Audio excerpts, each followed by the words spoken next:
Well, hello folks, and welcome to Rome 2 Total War with the Divide et Impera mod.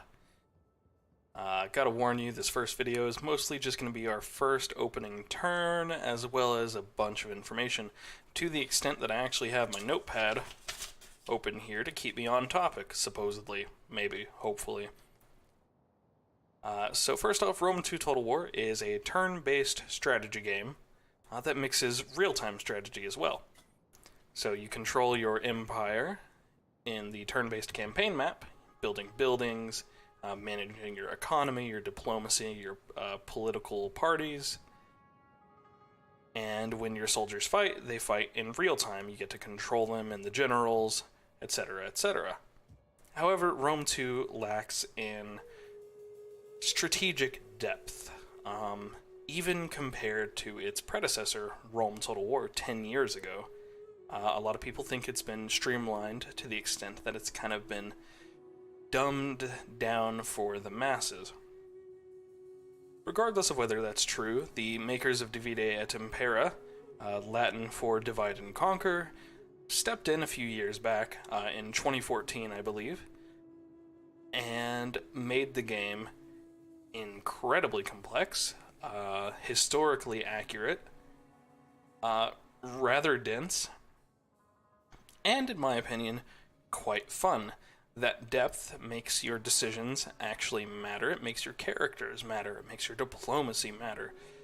The only thing that really mattered in Rome 2 Total War Vanilla was building a big army and steamrolling the map. It's not so simple even anymore. Even a big empire can be blockaded by a determined foe. I've tried to stream this game a couple of times, but it just really doesn't work. The game is too slow-paced. The turns themselves take several minutes. Like, once I hit end turn, it takes several minutes until I can get to the next turn, which is just a problem with having so many scripts running, and Rome 2 itself. It's just a problem with Rome 2. So as a result, I don't think that really works out, so I'm going to be showing you guys what matters on the campaign map. I'm going to be explaining mechanics to you, and you'll get to see the whole battles, of course. I'm not going to actually edit anything out, but some turns may pass between videos while I'm just dilly-dallying around, waiting for a building to finish, that sort of thing. And I'll explain everything when we get back. So that's basically how the structure is going to work. But if there are any mechanics that I'm not explaining enough, and I'm not getting around to it in a timely manner, just leave me a comment about it, and I'll explain it. I'll get to it. So, for starters, put my notebook down. Who are we?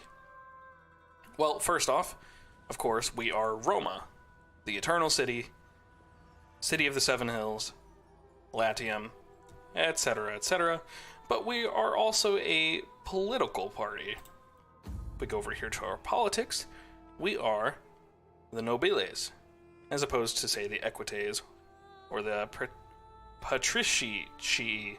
Excuse me, I'm gonna butcher Latin pronunciations. I only know a couple of Latin word sounds. Let's go over here to our selection screen, where you actually select the party, so I can show that off to you. So this is where we selected the nobiles. We have a bonus melee versus barbarian factions. Pretty handy. The most important ability right there is cultural conversion. We get a bonus. It's pretty nice. And we have a minus public order when we have foreign cultures in our cities. I'll get more deep into cultural conversion and public order and what all that stuff does later on, probably in the next video. But suffice it to say, at the moment, we picked the nobiles because the other two factions were, their negatives traits were awful. I believe the patricians have something that gives them, it's called disdain to plebs. Disdain for plebeians.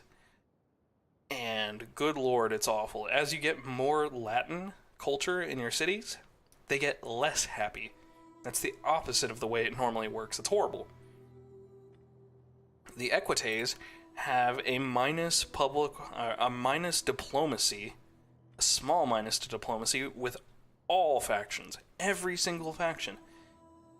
That makes it really hard to do diplomacy with people. Really, really hard. No thank you. So our faction has the least concerning traits. That's why we picked it. So, we're Rome. We own Roma, Ariminum, Asculum, and Beneventum. Looks like we also own Cosentia over here. Let's see. So we want to see what sort of immediate problems or threats we have. So let's take a look. Let me open my overview. For whatever reason, in DEI, it takes a minute to open it. Come on, overview. You can do it. You're gonna be difficult, aren't you?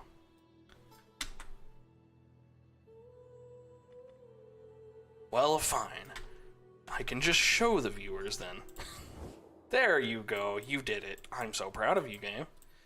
Alright. So this map is a little easier. It's a little more palatable to the brain to kind of tell what you're looking at here. You can actually see what we own on the map and what other factions own. Let's change our filter to diplomatic status. As you can see, the red means we're at war. So we're actually at war with two of our neighbors at the very beginning of the game from two different directions, north and south. This is actually a pretty precarious position to be in. It means that we have to defend from two locations or attack in two locations at once. Early game, it's difficult to build up the kind of army that can do that effectively. Or rather, two armies that can do that effectively. Out of the two, it looks like the Epirus are the bigger threat, as they have two settlements to their name. It looks like the Etruscans here only have one. So we have to consider that these guys may be a bigger threat to us. Alright, let's also take a look at some other things. In fact, I think I'll go back into that overview in a second. Right. We also have some public order problems. It's not really showing it too well here. But our public order is declining in our settlements. Public order gets too low, gets to -100. Your people will rebel, and by rebel, I mean a rebel army will spawn outside of your settlement, build up troops, and then take the settlement. And it will no longer be yours. That's not good. That's no bueno. So we're gonna have to find ways to deal with that. We'll get into that in a bit. Alright, so those are problems, and it looks like public order is going down in every settlement. It's -5 in Beneventum and Cosentia in this province, and in the province of Latium, it's going down by -10. So we're gonna have to deal with that, and we also have to deal with the military problem of the Etruscans in the north and the Epirus in the south. So how are we gonna deal with all that?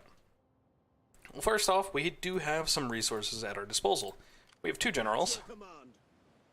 This is actually, I believe this one is actually our party leader. Yep, Gaius Fabricius Licinius Monocul. Okay, you got a name there, Jump. He's commanding Legio II Adiutrix. He is a circumspect man. He's rather cunning. Let's see here. He's adding public order per turn to his province. That's nice. But his troops have less morale on the field. It's not too important. We can compensate for that. So he's 44 years old. Yep, he's a tactician, more cunning. He has some authority here as the party leader. And he's just straight up a genius. Well, that's a good trait. These abilities here, cunning, authority, and zeal, are traits that they get from various skills and just from their personality. They give you various abilities in combat, or just like even campaign abilities. Mostly combat related though. So, he's a decent guy, and we're also going to want him to command our primary armies because he is our party leader. It's important that your party leader and your party members in general command your armies on the field. It makes them more popular. You want your ruling party to be popular, don't you? You do. But this guy is not part of our party. I believe he is part of the patricians. So we're going to want to get rid of him and replace him with one of our generals soon, but he's here. He's not queer, or maybe he is. Get used to it. Okay. He has a very tiny army, too. We don't have a whole lot of troops. So we're going to send you to Rome, first off. Ready for battle. Waiting for more orders. And we can recruit some more troops here. So let's start out with It's a good life. a few Hastati, a few more Principes, and some Triarii. That's a start. We may not finish this queue, but this is the sort of army I can run with at the very beginning of the game. Okay. Now I want you, Mr. Gaius Fabricius, to command said army. You're important. So we're going to send him up towards Rome too. Okay. Still with me? Good. Now as far as major upgrades to our settlements go, we're going to be upgrading Rome itself. This will give a better garrison to defend Rome in the event of an attack. It has one already, but it's not very good. So we're going to be upgrading it, and this will also unlock the recruitment of a couple additional soldiers, types like these companion hoplites, which are pretty high quality troops. I want those. So we're going to eat that 4,400 dinar cost and upgrade said building. Beneventum could also use a better garrison, and I'm pretty sure it's going to come under attack by Epirus at some point, so we'll also eat this 2,300 dinar cost to upgrade the main settlement building here too. In addition, we can expand Beneventum a bit, and we're going to put a Field of Mars, which is a recruitment center here. That'll give us access to Equites, Hastati, and Principes in this province, down here, in the Italia province. So I don't have to send people all the way to Latium to recruit soldiers. Okay? Now this went through a lot of our money. So you can see we had, what, 22,000 dinars or so? 20,000-ish? Yeah, most of that's already gone. We're gonna need more. Let's go to diplomacy. And let's see what we can do to either encourage positive relations with our neighbors that are not at war with us, or at least get some money from them somehow. Now you may notice here, some of these factions already kind of don't like us. Mostly that's just because we have very different cultures. Kind of a realistic trait that you might expect from ancient history. Romans don't get along too well with Ligurians, I suppose. But most of them I think we can cooperate with. Greetings, friend. Let's talk trade. Together whatever you wish, but bring words that can warm our hearts. Certainly seems like they're willing to trade with us to the extent that I can actually make them pay for that. Apparently, we're producing fish and salt and olive oil. It's probably the olive oil they're interested in. Regardless, we're going to get a trade agreement with them. Now that raises our relationship. Treaties with the RDA. 15 plus. Doesn't do much, but it's better than the negative 10 or so we were at before. And also now we have 61 dinars per turn coming from them. Let's keep going. Deorsi, do you want to trade? Now speak plainly, for we are an honest folk and value honesty in others. Great, you do. Your Fantastic. offer is fair and honorable. I swear by the god. Liguria? Speak They also want to trade. Oh, they're super poor though. Oh, we'll just demand 150. Yeah, the sure thrust strikes home. That's what she said. Enter friend Massalia. and speak. We surely have much to discuss, and perhaps much to agree. Now these guys are loaded. They really want to trade. 3,000 dinars. For my people, and I am sure the god. Now the Veneti here, We will speak together. well, that's whatever you interesting. wish, but bring words that can warm our hearts. Last time I started up a campaign, they were not at all interested in trade with me. I wonder what's changed. Well, they're willing to pay me for it, so sure, we'll get trade with you. Do you want a non-aggression pact? Without wisdom is not. No. It's nice to get non-aggression pacts with your neighbors until you're ready to conquer them, because, well, these guys are right on my borders. It would be kind of bad if they went to war with us along with the Etruscans. But we might be okay. We'll see. Alright, are there any other moves I need to do on the opening turn? Well, we have a spy. Let's send her down to Taurus here.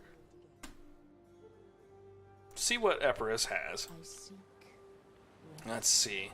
Well, this is the famous Pyrrhus of Epirus. The term Pyrrhic victory, meaning a victory that is so poorly won that it's almost worthless, comes from Pyrrhus. He had two famous battles, one in Sparta and one, I think, against the Romans here in Italy. And he technically won, but he won them so poorly and lost so many troops in doing so that he couldn't continue his campaign afterwards. Pyrrhic victory. Famous for being not that great. There's more to it than that, of course, but his army here. He has Syrian elephants. Fuck. That's horrifying. Okay. He has companion hoplites. Ugh. He has cavalry. Companion cavalry. Ugh. Apuli extraordinarii. These guys are really tough. Lucanian hoplites are relatively tough. And he has some pikemen. This core army he has here is horrifying. Actually, so are these Malasan Agema Hippeus Royal Guard cavalry. This core army, not including the slingers, is scary, and it will grow bigger. He's going to recruit more soldiers, and he's probably going to come for Beneventum. He may come for Cosentia, but I'm counting on him not doing that. Let's also have our governor here govern this province. That'll increase our income a bit. Later on, this man will get more skills. That will, what's the word?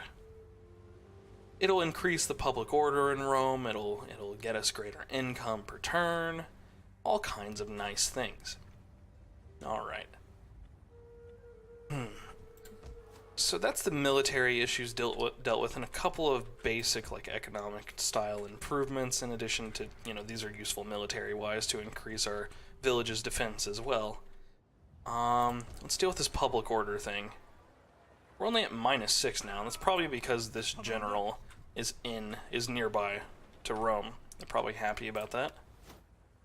But I think to deal with the public order problem, gonna want to lower taxes for the moment.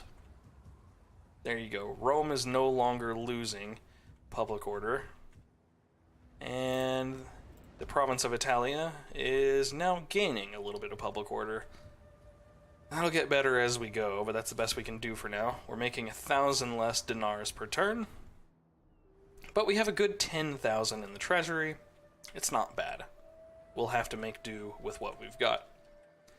Let me quick save the game, because I made some decisions there. I quick save like a fiend. As far as technology goes, what do we want to research? Let's see, champions are really, really powerful. So we're going to research this barracks construction so we have access to champions. Champions can embed themselves in our friendly armies and then train them. And every bit of experience a soldier has through training or through battles increases their morale in combat, as well as, I believe, their melee attack skill and their melee defense skill. It's pretty damn nice to have an experienced army. So we're going to be taking full advantage of that. my plans moving forward are ideally to build a reasonably large army, send it under the command of Gaius Fabricius down to Terrace, and hopefully lure Epirus into a large and bloody battle outside of Terrace, rather than go attack Terrace directly. Because Terrace has its own garrison here, and fighting a garrison plus an army, kinda difficult. So we're gonna try to goad them into coming out and fighting us. In the meantime, to defend against the Etruscans, we're gonna have this army, in addition to a few levy recruits, under the command of Emilius, sit in or right next to Rome to protect it from the Etruscans, because eventually they will come and attack Rome directly. We can't allow that to happen, but we don't have the numbers to completely put a halt to it. So we're just going to do what we can. So that basically covers the opening information about Rome 2 itself, Divide et Impera, who we are, and what we're doing for our first couple of turns. I'm probably going to spend those first few turns off camera, and then update you guys and come back when I've made some progress. Alright? Alright. In the meantime, y'all, have a good one, and I'll talk to y'all later.